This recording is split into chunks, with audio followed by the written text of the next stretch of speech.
Obviously, preparing here for a quick turnaround with Rutgers, and excited about another chance to get better, another chance to hopefully improve on some areas we need to improve in. Obviously acknowledge our seniors in graduate transfer tomorrow, so that'll be the three guys that, two of them that are graduated. Cam's in the process of graduating, and then Andrew Dockich, and we'll do something before the game, and then those guys will have a chance to speak along with myself immediately after the game. So that's traditionally the way we'll do senior day here. So Rutgers, obviously you look at them overall, and some things pop out to them. One is their ability to rebound the ball, fourth in the league in offensive rebounding percentage. Two is how hard and physical they play. They've got great size. When you look at who they start, the length that they start with, they've got great size, and they've obviously shown the ability. Nearly beat Purdue at home. Obviously, we know earlier in the season nearly beat Michigan State in a really hard place to play. That game went to overtime. Beat Northwestern just a week or so ago. When their guards are rolling and their bigs play off their guards really well, they make it for a very difficult matchup. So we're going to have to be really it's as physical a team as we probably play in the Big Ten, I think. So I'm anxious to see how our guys respond to their physicality and length and rebounding ability. And again, they have some outstanding offensive threats. So I'll leave that rest of them for questions for you guys.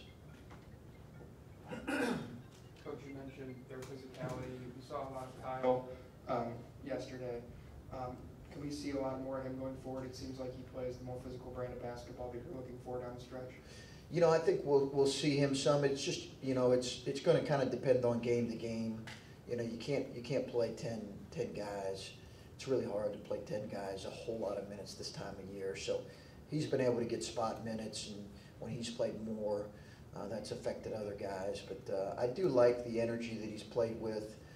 His motor's been good. He's been earning the right in practice to play. The fact of the matter is, for much of the season, he's been playing behind Keita a lot at kind of the 4, and that's going to limit your minutes when you're playing behind a guy like him. So we'll see if we play those guys together moving forward. I think we'll do it some. I don't know how much we'll do it. We may not do it as much as we did yesterday. And then your feelings, your overall feelings on this senior class. Obviously, it's a very unique situation with how everything transpired this season. Just what's it going to be like for you to have that moment with this group of guys, and what your connection has been with them like this year? Well, I think they're always really emotional days, and you got to find a way to manage the emotions in the midst of that, because the other team's coming in focused and completely focused on winning the game, and you got to make sure you manage that the appropriate way. But obviously, Jae'Sean and Keita and Cam and now Andrew kind of being into that group, I think it's a unique group. It's really kind of an eclectic group in terms of where they've come from, and you have a fourth-year junior, and you have a fifth-year senior, and you have a fourth-year senior, and then you have another fifth-year graduate transfer. So it's kind of an interesting mix, but you can tell they really care about each other, and those guys are I think the reason in a lot of ways for the success we've had this year.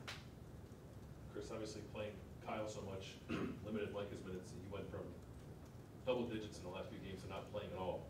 Do you have conversations with the guys when you might have an inclination that that's going to happen either before or after about what this could mean for his role moving forward? Because it was a little surprising to see that he didn't play at all, especially with playing. Yes, sometimes I do, but sometimes I don't. It just kind of depends. I think guys got to understand that that's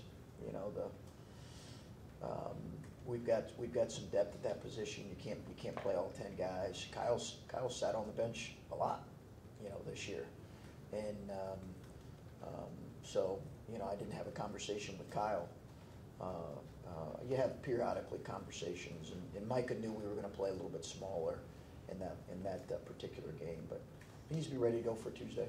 And it did seem like maybe you were letting Kyle play through some struggles a little bit, particularly in the offensive end. He got a shot blocked a few times. Is that just that a young guy needs to play regardless of how it's going for him out there, or were you giving you other stuff that you were kind of okay with? I thought he was rebounding the ball, and I thought the main thing when you play a guy like that is the defensive versatility that you get. We have trouble switching a whole lot of stuff with Caleb and Micah. Hopefully we can get to the point to where we can do some more switching with those guys, but they took advantage at times of us switching on balls. And throughout the course of this year, we have struggled playing at times with ball screen coverages with Caleb and Micah. So when you put Kada and Kyle in there, it just gives you a guy that can move a little bit better. And you have, obviously, Kada who can move really well and protect the rim. So, you're making those decisions in the best interest of the team. And Micah's given us good minutes, and I expect he'll give us good minutes moving forward. And I thought Kyle did some good things yesterday. I'm sure there's a couple of plays he'd like to have back, but he did some good things too. Chris, Go ahead, buddy. any overriding concerns coming out of the last two? Do you think Kate is starting to be neutralized a bit? Anything worry you there? No, I think people for a while have been playing him in a really physical way, and I think that I quite honestly think he's gotten fouled, but it's not been called, and he's got to play through that, and he's got to figure out how to manage that and play with more force and more strength, and he's got to also figure out ways to impact the game in other ways. If people are going to load up to him and they're going to put their focus on him and they're going to trap and double team him, he's got to become a better passer. And he's got to read the game a little bit better. And he wants to do that, and he's willing to do that because of the kind of person he is. Listen, I never thought it was realistic for him to continue on in this league,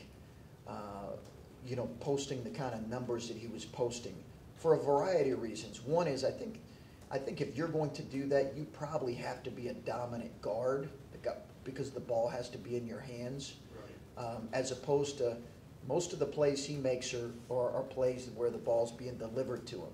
So it's a little easier to prevent his catches at times and prevent him from getting the ball. It's harder to do that against kind of a dominant guard. So, he's had an incredible year. He's got to adjust to how the game's being called and officiated, and he's got to continue to adjust to the defense, and we've got to help him with that. Along those lines you're talking about, he's not a guy that has the ball in his hands as a guard. You set up the game, you guys have to find ways to put your guards in better positions. Is that an issue that you thought that maybe you had solved? It doesn't seem like that's really, early in the season, that was a bit of a struggle. It seemed like you guys had kind of fixed that. Is that something you thought was an issue that for the past that now you kind of have to revisit? Or No, I never did think it was in the past. Just because of the kind of the makeup of who those guys are. It's not, their ability to break you down. It's not really what they do. And I think CJ's still adjusting to the point guard position and playing that role, and both being, he's got a mind to score, yet at the same time he's got to continue to get others involved. So I think his adjustment is kind of a ever-evolving, pretty fluid process. But I think his approach and attitude has been good. He's got to get tougher with the ball at times. But, honestly, I did never think that we were out of the woods when it comes to that. I think it's something we've got to do as much as we can as coaches to figure out ways to continue to play through JT and Kada, and also help our guards in those situations. with CJ and the cramping he dealt with for I think it was Iowa and then Penn State, did that affect him at all against Michigan? And how are you guys kind of monitoring going forward? He's received quite a bit of medical attention from our medical staff in regards to that. And really in the days leading up to the game, a lot of things took place. I would let him or our medical staff speak to that more specifically. And he didn't affect him yesterday, or at least he didn't cramp yesterday. But it is something we continue to keep an eye on because it's limited him the last few games prior. But yesterday, it didn't limit him. Chris, I think we all know what kind of player Jae'Sean is, and just the versatility and leadership and how hard he plays. Do you have another Jae'Sean-y kind of guy on this roster that when he's gone next year, do you look, you know, I mean, Yeah. Some teams have a guy like that, some Yeah. don't. I think coaches probably always want to find guys like that. Yeah. Is there anybody who you think could fill that kind of role? No. Because he's rare? Yeah. Yeah. I mean, I'm not trying to oversimplify it or be a smart aleck, but he's we just don't. You know, I think both because he's unique for one. We all know that he's unique in how he plays. You know, he's a guy that doesn't necessarily shoot it great, but can impact the game in other ways. And when he's playing well, like he did yesterday, he's playing with great motor. When he doesn't play with great motor, then he can be just another good player out there, and I've said that to him. But when he's playing with great motor, he's tremendous. And I think he understands that. But no, I don't. If we had another guy like that, I'd be playing him. You know, and he'd be in our rotation just because of how unique and how special. I mean, other teams have that, but I just think he's a unique and special talent. I really do. I think he's a special kid too. I think he's both those. Special talent, special kid. When you describe Rutgers, it was length, physicality, guards, things that have caused you issues that we've talked about the last few games. Is there anything, without going into too much detail, what can you do to kind of alter that with this quick turnaround and maybe not have it be as much of an issue as it has been? Yeah, I just think we have to be a little bit smarter in how we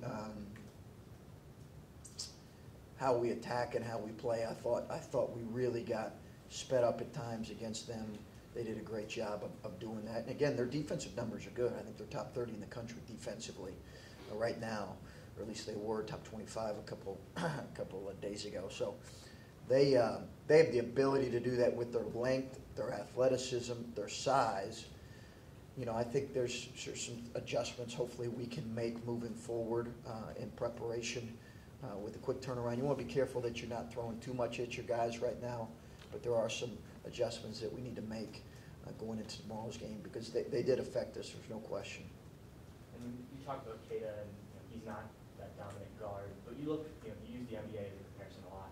You look across that league, there are guys, maybe LeBron's not a good example, but that position that dominate. Yeah. I mean, can you get Keita the ball so that he can be doing some more things, or is that too simple? No, and I think he's been a pretty dominant player, as dominant player as there is in the Big Ten. I think he's been really dominant. His usage rate is really, really high. So, but there are times when people are throwing double teams at him, and that's where he's got to continue to make the right play and move it. And not only are they throwing double teams at him, but they're coming hard on his bounce and his drive, and they're pressing up on him. I think that, along with the physicality, is as much as anything for maybe his numbers not being quite what they were. But having said that, I mean, he did some good things yesterday, and hopefully he can build on it. And I think it's a guy that's getting that much attention and becoming that much of the focus. I think he's got to respond accordingly, and I don't know that it's, he was averaging 20 plus for a while. I don't know that that's realistic to continue to expect that. Heading into this game against Rutgers, have you kind of, with the play that Jae'Sean had against Michigan, have you been kind of using him as an example of what kind of you want the team to look like in terms of physicality facing the Rutgers? Yeah, with the way he played yesterday, and I think he's got to continue with that. Jae'Sean knows I was not pleased with his effort in the Penn State game. So he's got to respond and bring that level of consistency and effort again tomorrow. But yeah, he's a great example of playing with force and physicality and aggressiveness. And you know, he wasn't perfect, but he was so active yesterday. And he's certainly a good example of that. Obviously, this is the last week of the regular season for you guys. Is there a certain message you're giving to the players to make sure they finish regular season strong before the postseason begins? You know, I think the message is, you know, try to work on continually tweaking and improving in those areas that we've gotten exposed in, and continue to challenge our guys to be more physical and tougher in areas that we need to be, and be smarter in areas. And you know, there's a kind of a list of things that coaches, you know, will look at here and say, okay, this is areas we need to improve in offensively and defensively that feel like we've gotten exposed in. And that's really what we're trying to do right now. It's you know, there's not going to be one, hey, let's, you know, that's really what it's about more than anything, as opposed to kind of a motivational speech on my part. Let's figure out how to improve in some of these areas and tweak some things. We talked about that Friday, that you got hired coming in and meeting with the team secretly, and you made a point in that meeting to tell the seniors how this season was for them. You guys were going to play for them. There's a lot of things you could focus on in the first meeting like that. Why was that what you kind of led with or went with? You know, I just I think I owed it to them. I think we owed it to them as a coaching staff. You have guys that have invested 3 or 4 years here. You know, one of the things that, as a coach, I don't particularly love is, and you know, you don't hear it all the time, but you hear it some, is that the first year is kind of a throwaway year. You know, particularly I came here with an extended contract, and you know, I even heard some people who kind of suggested that, hey, this year, and I just, not a throwaway year, but a you know, use it as a rebuild year and figure out how, and for me, in our coaching staff, I think, you know, we felt like we really did owe it to, and do owe it to Jae'Sean and Kata and Cam, to try to make it as fun of a year and try to make it as an accomplished of a year as possible, and to try to maximize their abilities and their gifts for one final time.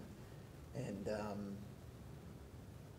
you know, we certainly had to recruit, certainly had to focus on other things, recruiting and all those things. But I just, at the end of the day, I think we felt like we owed it to them.